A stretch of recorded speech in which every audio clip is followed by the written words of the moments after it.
¿quién es el alquimista de la oscuridad? Mira, yo comencé todo este tema del alquimista de la oscuridad en redes sociales y demás, no directamente queriendo hablar de magia, alquimia, ni mucho menos. Siempre lo he comunicado en mis redes sociales y demás, que para mí era un gusto. Era un gusto, yo empecé hablando de temas relacionados. Fíjate que a mí me gustaba mucho hacer que las personas entraran en una especie de visualización. Claro. Y esa visualización era un shock en donde se llamaba ¿qué se siente morir? ¿Sabes? Y lo que hacía en un principio era que hacía estos ejercicios con las personas en donde entraban en esta dinámica, y era la dinámica de qué se siente morir en agua hirviendo, qué se siente morir despellejado, qué se siente morir por mil y un razones. Sí. Me encantaba este tipo de dinámicas y lo hacía por mero entretenimiento.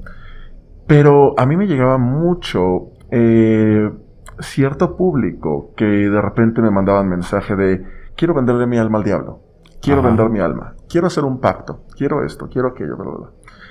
Yo no lo respondía en un principio, ¿Por qué? Porque tengo una visión muy especial de eso, muy específica. Y no hacía mucho caso a esa idea. No fue sino hasta que se me llenó ya la bandeja de quiero vender mi alma, quiero hacer un pacto, ¿cómo hago que Lucifer me escuche? Bla, bla, que yo quise preguntarle a la persona, aún en específico, bueno, a ver, ¿por qué quieres vender tu alma? ¿Cuál es el punto? Ajá. Y cuando me dice la razón, se me abrió por completo la mente de esta idea que tienen muchas personas. Y la idea era, es que quiero recuperar a mi mujer. Me siento mal, siento que no valgo, siento que tenían razón mis amigos, mi familia, soy una persona que nadie la va a querer nunca.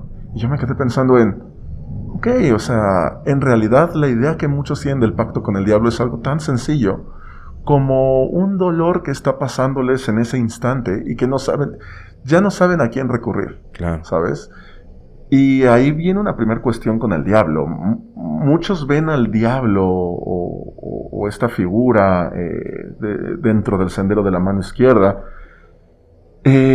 como si Dios no me dio lo que yo quería y no lo puedo conseguir por mi cuenta, a ver si el diablo me lo da, ¿sabes? Claro, como una última opción. Como una última opción. Y yo muchas veces le he dicho a muchos satanistas y demás, o interesados en el satanismo, ¿qué clase de respeto le estás dando a una figura si es tu última opción? Mira, como nadie me hizo caso, pues ahora sí que pues, tú eres aquí como que el que... Pues a ver si me ayudas. O sea, buscarlo como la última opción no se me hace ni siquiera prudente en ese aspecto.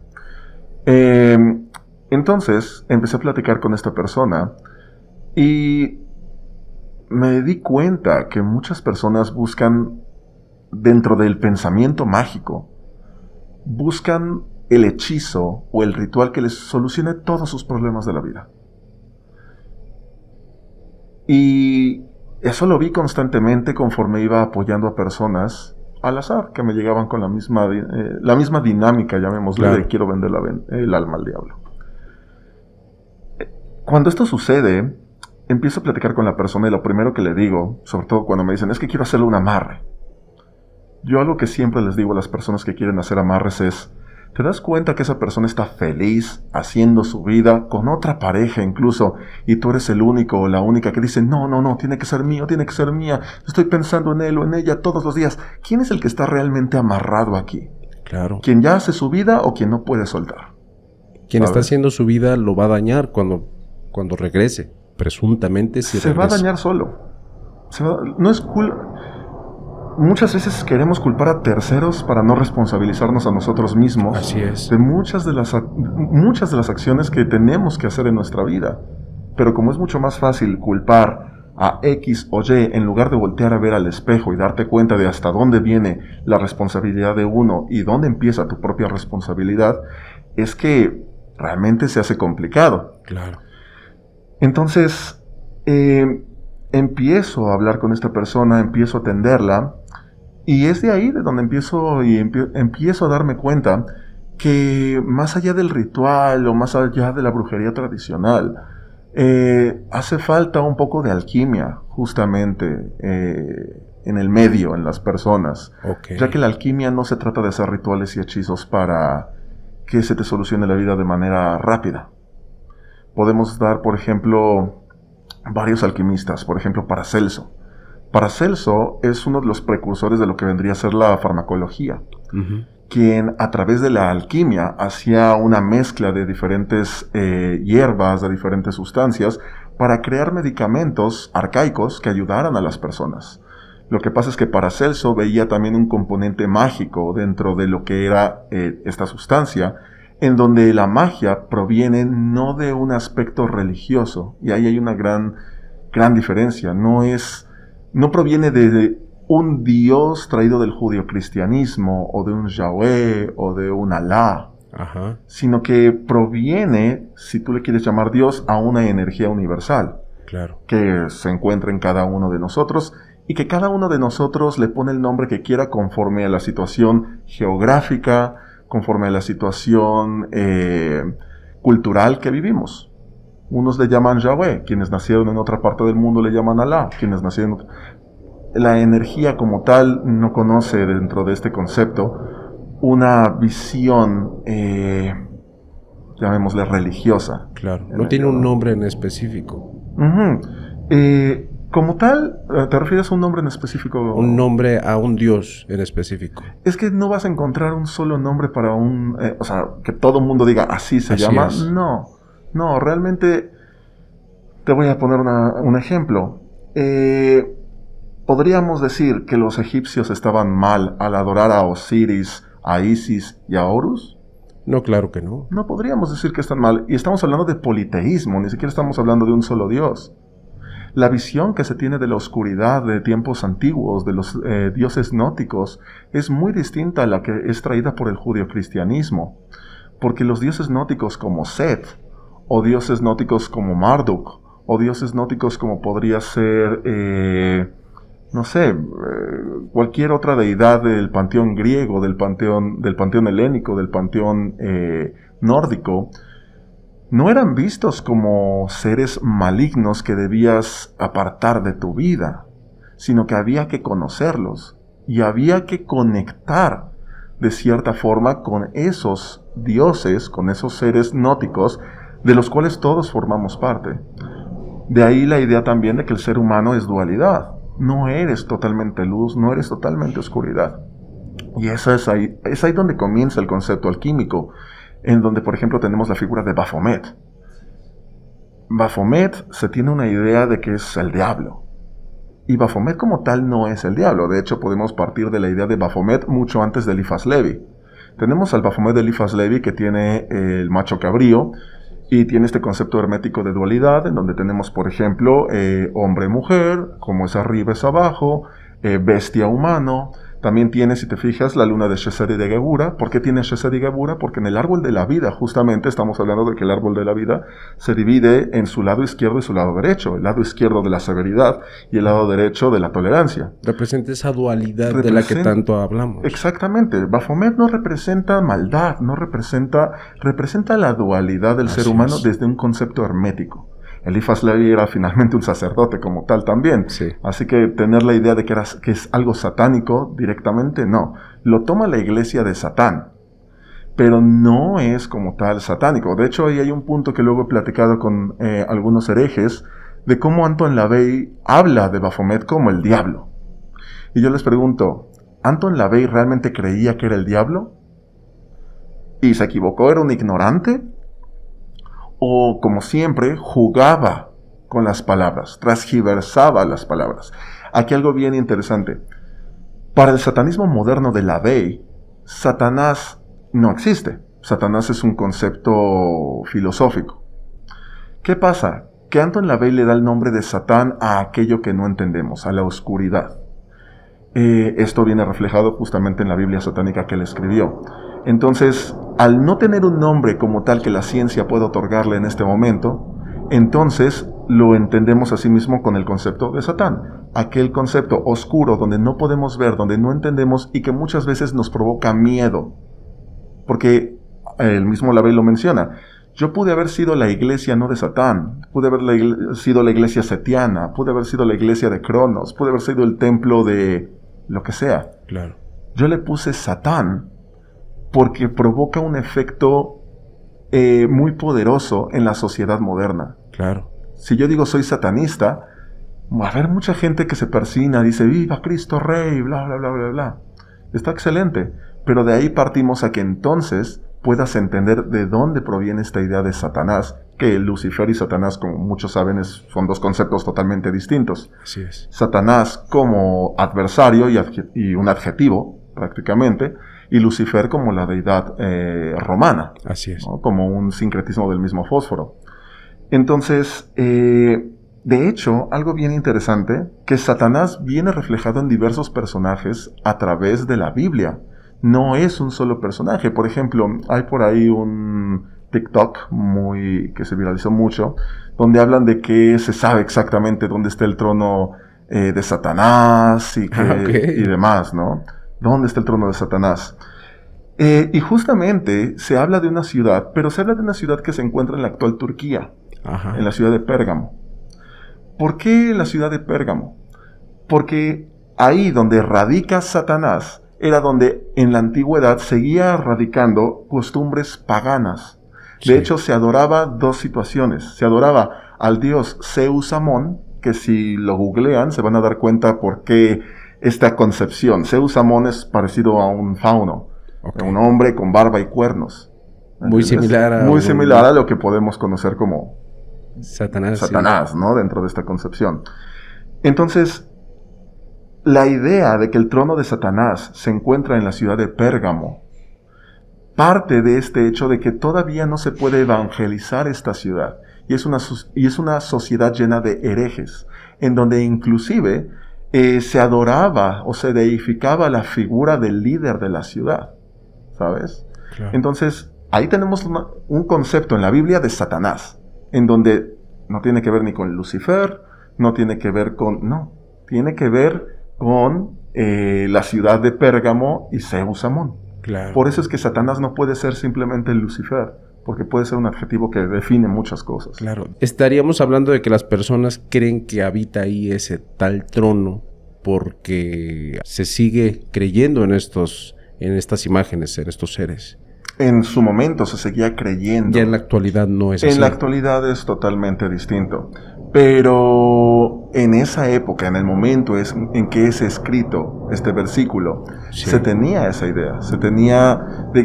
Recuerda que la Biblia no funciona solamente como una visión filosófica religiosa, también funciona como arma política. Así es. Cuando se hace el concilio de Nicea, muchos de los versículos, muchos de los textos se consideran apócrifos, ya que no van con la idea política religiosa que se va a empezar a aplicar a partir de su escritura. Me encanta un sacerdote que dice, es que Jesús nunca escribió una Biblia. En realidad, la Biblia la escribieron muchos hombres siglos después de la existencia de Yeshua ben Yosef, ¿sabes? Sí. Entonces, hay que entender que al final del día, la Biblia es un arma que ha sido modificada 1,000,000 veces, porque actualmente tenemos a la Reina Valera o tenemos la Biblia latinoamericana, que digamos que se puede entender de una manera en donde no importe mucho los cambios y diferencias que se le han hecho, pero también se puede entender de una forma en que sí se han modificado muchas cuestiones de la misma. Nosotros tenemos una visión de Satanás, del diablo, Lucifer.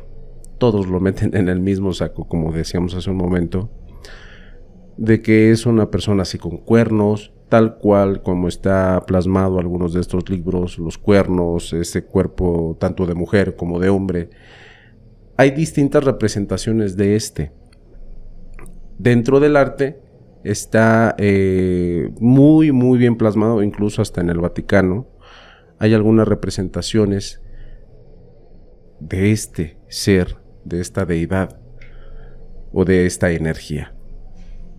Esto es bastante importante, quiero pensar, para todos los satanistas. ¿O crees que no tiene una importancia una imagen como la de Satanás? Es que ahí nos iríamos a algo muy... lo podemos platicar si quieres, que es muy denso, Claro. respecto al satanismo, porque no hay un solo tipo de satanismo. Okay. Existen, digo, a mí me van a abuchear los satanistas por lo que voy a decir. Adelante. Pero así como en los religiosos católicos, existen católicos, cristianos, protestantes, testigos de Jehová y todo. Sí. Y como que todos traen una idea del mismo Dios, pero con diferencias en donde la Virgen María, pero en realidad no era virgen, porque aparte tenía otros hijos, en donde, o sea, hay diferencias, pero todas arraigadas dentro de, digamos, un mismo seno. En el satanismo sucede algo similar, y esto te lo digo con base en, por ejemplo, no es lo mismo satanismo lavellano que luciferismo. No es lo mismo luciferismo que ya directamente corriente 218. No es lo mismo corriente 218 que satanistas trascendentales. No es lo mismo satanismo trascendental que, por ejemplo, satanismo reactivo. No es lo mismo, para nada es lo mismo comparar a un satanista lavellano con alguien perteneciente a la organización de los 9 ángulos. Okay. Son totalmente distintos. ¿Cómo cuáles serían las grandes diferencias? Bueno, aquí van algunas, y quiero también señalar otro que se me pasó. Adelante. El satanismo dentro de la santería. Ah, ok. Es muy distinto. Empezando por el satanismo dentro de la santería, hay que tener en cuenta que la mal llamada santería, porque a mí me regañó un santero una vez, que ¿Sí? Lo llamé como tal así, me decía, bueno, a ver, santería, nos dicen santería porque somos un conjunto de religiones. Así es. Que dentro de la idea de los que no conocen, a todos nos pusieron en la misma bolsa y a todos nos llaman santeros, ¿no? Pero dejémoslo así, como santería. Para que se entienda. Para que se entienda. Y dentro de la santería hay que recordar que hay todo un sincretismo proveniente de 3 culturas. Eso es, desde la cultura africana, la cultura europea y la cultura mesoamericana. ¿De acuerdo? De hecho, un sincretismo que a mí me encanta y adoro muchísimo es el culto de la Santa Muerte. Porque viene a representar muchas veces las creencias que se tenían mesoamericanas del culto a la muerte, como podríamos encontrarlo con Mictlantecutli. Pero al mismo tiempo es santa, como nos lo trajeron desde Europa. Pero al mismo tiempo hay una mezcla con ciertos ritos de origen africano. Entonces, me parece maravilloso porque encuentras una adoración a una figura proveniente de 3 continentes distintos. Me parece maravilloso. Dentro de esta idea del satanismo, entonces, entendiendo esto que acabo de mencionar, si hay una visión de un Satanás, hasta donde puedo entender, ya que no pertenezco a dichas tradiciones, en donde Satanás se puede hacer un pacto con él, en esa tradición. Sí he escuchado muchos santeros hablando de pacto con el diablo, porque lo ven de manera teísta. Lo ven diferente a la Santa Muerte, por ejemplo, en donde la Santa Muerte te puede ayudar en unas cosas y es de alguna manera distinta en muchas cosas a la figura gnóstica del diablo. Pero ellos sí lo ven como algo teísta y en donde la mayoría, creo yo, se basan para la idea de pactar con el diablo, de pactar con un Satanás. Ok. Creo yo que el 90% de las personas que tienen esta idea de pactar lo ven por el satanismo dentro de la santería y en realidad todo lo demás que es satanismo, que no está dentro de este concepto de santería, no se conoce muy bien. Porque para empezar, dentro del satanismo lavellano, que sería uno de los primeros de los que mencionamos, el pactar no viene a ser un concepto meramente positivo. ¿Por qué? Porque para empezar, no hay un diablo, no hay un Satanás, no hay nada. Todos son conceptos arquetípicos de nuestra mente y nuestra filosofía y la sociedad, ¿no? Cuando tú pactas y cedes tu alma, dentro del satanismo lavellano se entienden aspectos como, por ejemplo, cuando tú estás en un trabajo que no te gusta por cierta cantidad de dinero y estás vendiéndole a esta persona tu tiempo todos los días de tu vida, sufriendo una y otra vez, lamentándote por la vida que tienes, le estás vendiendo técnicamente tu alma a esa persona. Claro, tiene sentido. Y desde ese aspecto es que lo ve el satanismo lavellano. No le vendas tu alma a nadie, o sea, tu alma o tu energía, tu esencia. En el avellano no se cree en un concepto de un alma, es de cierta medida no teísta. Pero bueno, ese es un concepto. Hay otros grupos, como por ejemplo los luciferinos, que tienen no tanto el concepto de Satanás directamente, como bien dice su nombre, el concepto de Lucifer. Pero Lucifer no es una deidad a la cual ellos sí pueden llegar a ser teístas, pero no ven a Lucifer como una deidad a la cual tengan que adorar y venerar.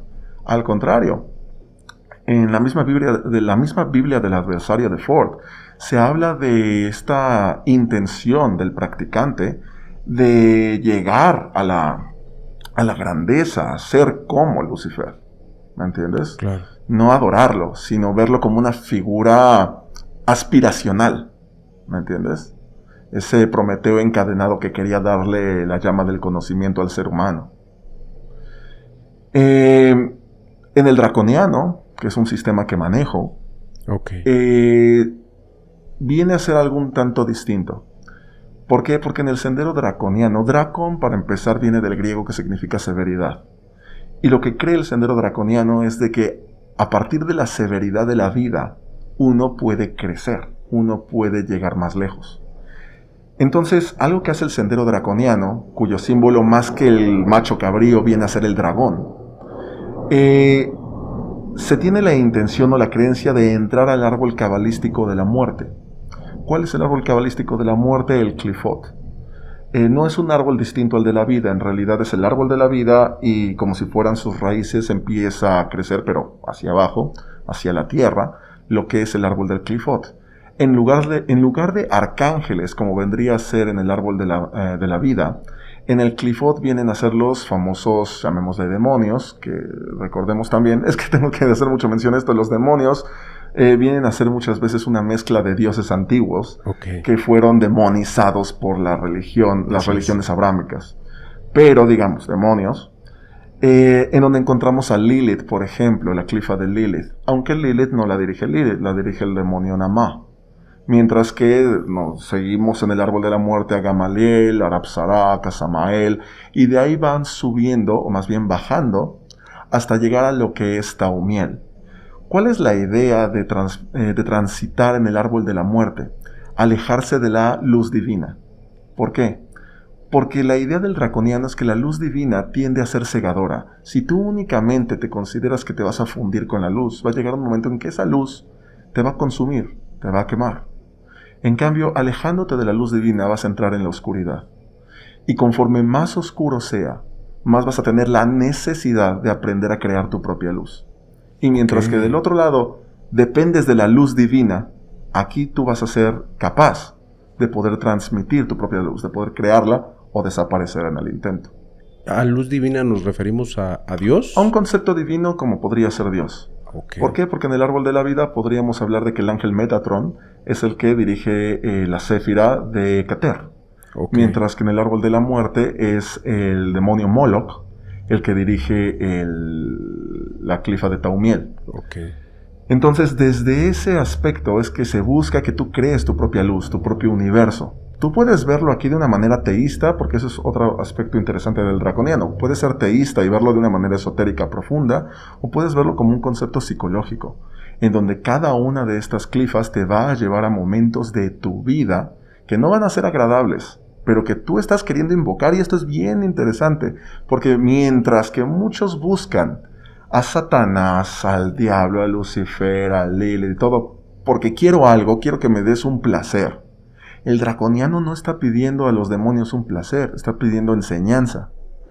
Yo sé que si te invoco Sol Negro en Taigirion, no me vas a traer ningún placer. Estoy invocándote aspectos de soledad, de muerte, que quiero que se presenten en mi vida, para que pueda aprender algo nuevo del mismo. Me siento listo de poder aprender de ustedes. ¿Me entiendes? Nunca en el draconiano se tiene esta idea. No hay razón para que un demonio, teniendo una idea teísta, te haga caso. Como, ¿por qué te tendría que hacer caso una figura divina que ni siquiera es humana? ¿Me entiendes? Así es. ¿Por qué? Porque realizas un sacrificio de sangre y le cortas el cuello a un pobre animalito. ¿Cuál es la razón por la que crees que un demonio te haría caso? En el draconiano, puedes llamar la atención de estas energías si eres una persona digna de que se llame la atención, y para eso hay que trabajar en ti, ¿me entiendes? Poder aprender a superar el árbol de la muerte, poder transitarlo paulatinamente, y no todo el mundo lo quiere transitar por completo. Cuando tú entras al árbol de la muerte, no se trata de que ya que estoy en el árbol de la muerte, tengo que estar aquí hasta terminar. No. Hay gente que se queda en Lilith, porque habla sobre los placeres de la carne, ¿me entiendes? Habla sobre también el dolor de la carne, pero se queda todo en un aspecto material. Después ya con Gamaliel empezamos más con el onírico, comenzamos más con el mundo de los sueños lúcidos, comenzamos más con todo ese proceso. Pero conforme más te adentras en la oscuridad, más complicado, más difícil y más traumático inclusive puede ser para una persona.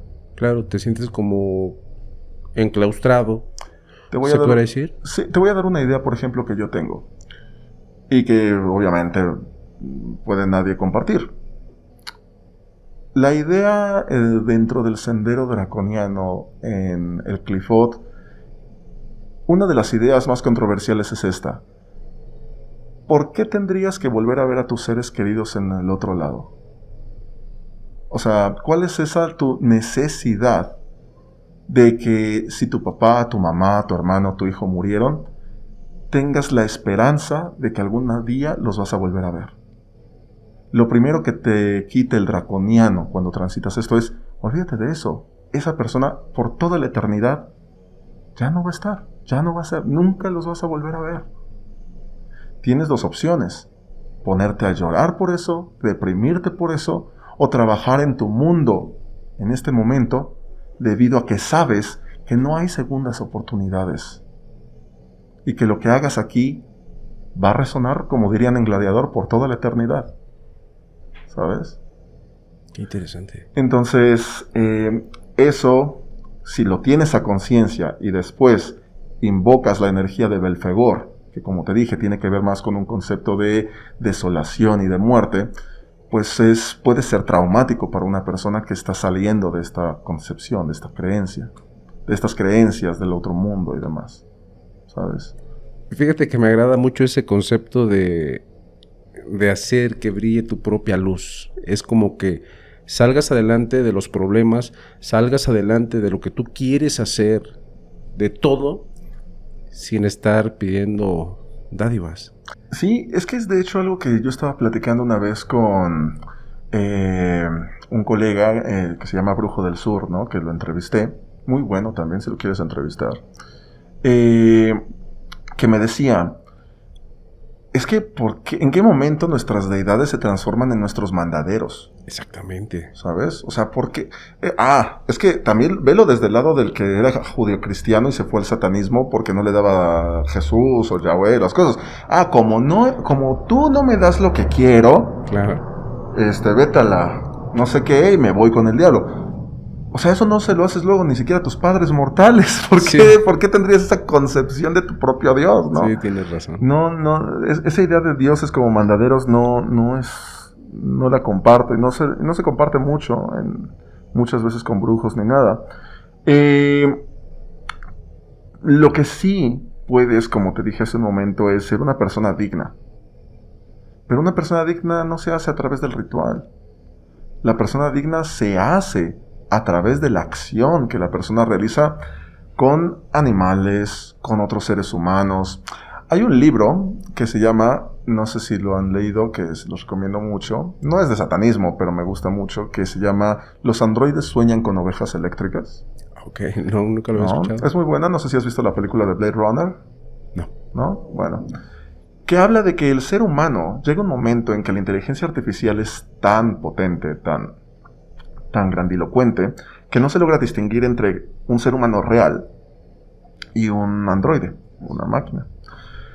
Y empieza a haber un problema para poder identificar qué te hace humano. ¿Cómo sabes que eres humano? Si ya hay incluso la posibilidad de instalar recuerdos en tu persona. Si ya podemos instalar recuerdos en los androides, porque dentro de esta trama, para que el androide funcione, los Nexus, no sé si era Nexus 6 o Nexus 8, funcionen, tenían que instalarles recuerdos y que pensaran que eran reales. Porque a partir de los recuerdos es que nosotros formamos un carácter. Ok. Si no tenemos ese recuerdo, si no tenemos esas supuestas vivencias, ¿cómo sabemos quiénes somos?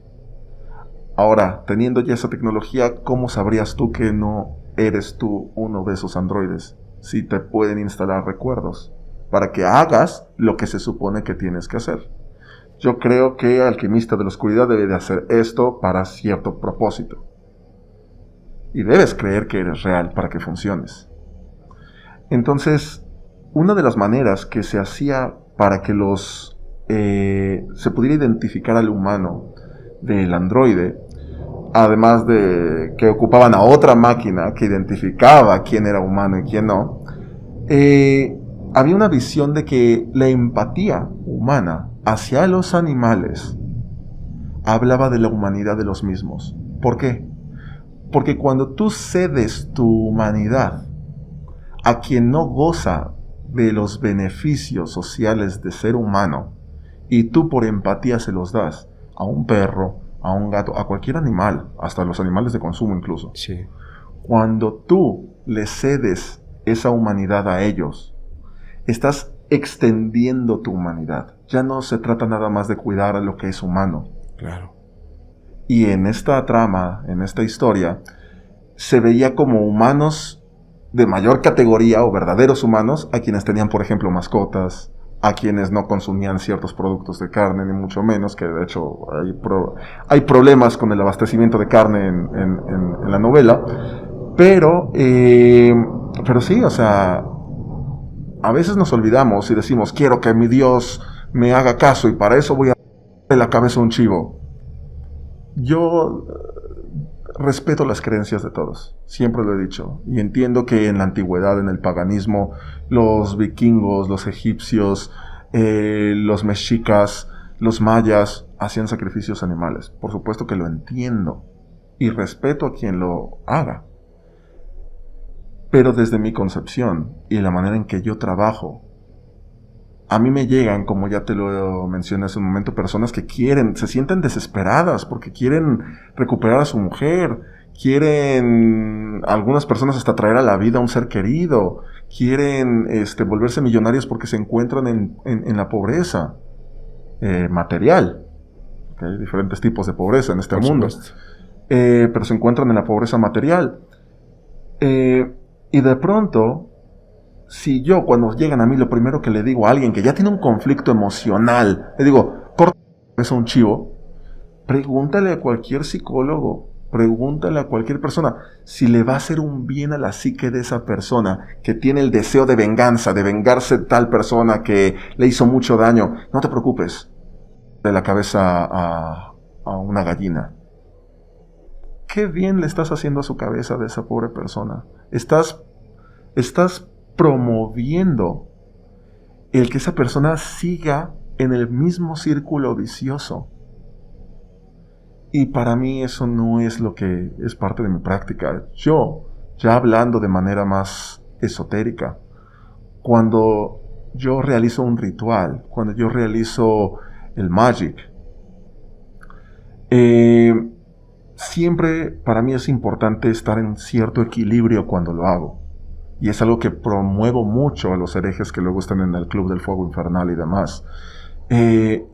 Si tú empiezas un ritual con necesidad, con sentimientos de derrota, con pensar que no sirves para nada, lo único que vas a hacer es contaminar la energía de tu ritual, y en lugar de que sea un ritual en donde te va a funcionar o a hacer un bien, vas a empezar a lastimarte más, vas a seguir cayendo, y luego vas a culpar al pobre Satanás de que te está yendo peor.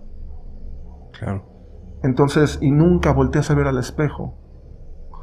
De ahí es de donde nos basamos y empezamos nuestro trabajo, de donde yo quiero que el individuo primero se calme, que empiece a tener un equilibrio, y conforme se va equilibrando, empezar a hacer rituales a partir de ese equilibrio. Y se dan cuenta de pronto, cuando se dan cuenta las personas de que al apretar un botón son capaces de realizar algo, y pierden muchas veces ese miedo, esa ansiedad a que algo malo les pase por intentar algo nuevo. Empiezan a obtener esta confianza en sí mismos y el ritual empieza a hacerse efectivo, porque el ritual es un simbolismo y ese simbolismo es muy poderoso si se realiza correctamente, pero si no puede ser devastador para la persona. Ok, podríamos decir que si estamos hablando, por ejemplo, de un pacto por dinero y no tenemos que partir desde la necesidad, estamos hablando de una persona que no es pobre, hablando económicamente. Tendría que ser una persona pues que ya tenga sus negocios, que tenga una estabilidad económica o está... ¿Cuál sería el...? No, vamos a suponer que es una persona que no tiene dinero. Ajá. Y quiere hacer el pacto con el diablo para ser millonario, porque ni siquiera te dicen luego que quieren... La persona ni siquiera te dice, es que no tengo dinero y quiero, pues, cuando menos estabilizarme. No, quiero ser millonario y ser famoso, ¿no? Ajá. Te dicen muchas personas. Bueno. Por principio, dejar de lado... Mira, es que yo tengo un grave problema con el pensamiento mágico cuando te hace volar por las nubes. Ajá. ¿A qué me refiero? Si tú quieres hacer un pacto con Lucifer para ser millonario, porque no te gusta el trabajo que tienes, porque ganas muy poquito, porque, vamos a ser sinceros también en algo, yo siempre se los he dicho, si tienes la capacidad de estar perdiendo tu tiempo viéndome en TikTok, tienes un smartphone, no estás viviendo bajo un puente, porque venderías este smartphone para comprarte de comer esta noche. O sea, los que me están viendo no están viviendo bajo un puente. Entonces, desde ahí que yo entiendo que tienes cuando menos el mínimo de recursos para poder moverte.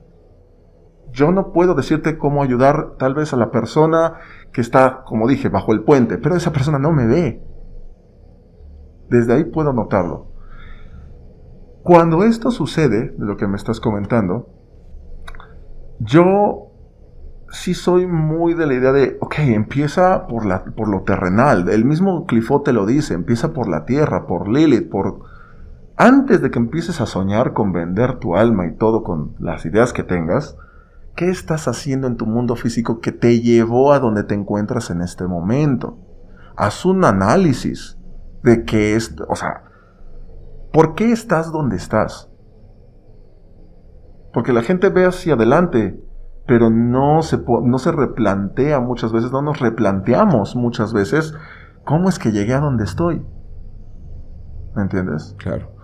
Entonces, yo algo que les digo en TikTok es, mira, yo no te voy a dar el hechizo para hacerte millonario, porque no creo en eso. Yo lo que te puedo decir es que, me decía una personita la otra vez, ¿por qué, ay, alquimista, yo he ganado lo mismo desde hace 10 años, pero el dinero ya no me alcanza y no sé si es porque me hicieron brujería? Y yo le decía, si estás ganando lo mismo que ganabas hace 10 años y ya no te alcanza, se llama inflación, no se llama brujería. Claro. Y ahí me tienes explicándole un poquito sobre inflación. Y entonces te das cuenta que la persona dice, ok, no sabía eso. No. Qué curioso. ¿Me entiendes? Sí. Y entonces, si yo, por el contrario, perpetuara sí, es brujería. Seguramente tu vecina que te tiene envidia, te voy a dar un ritual y no sé qué. Estoy perpetuando la ignorancia de muchas personas muchas veces hacia lo que realmente es la magia, la brujería o la alquimia. Por eso yo siempre le digo a los herejes y les digo a todos, mira, cree en lo que quieras. La fe no te va a hacer daño. Te va a hacer daño el pensamiento mágico cuando...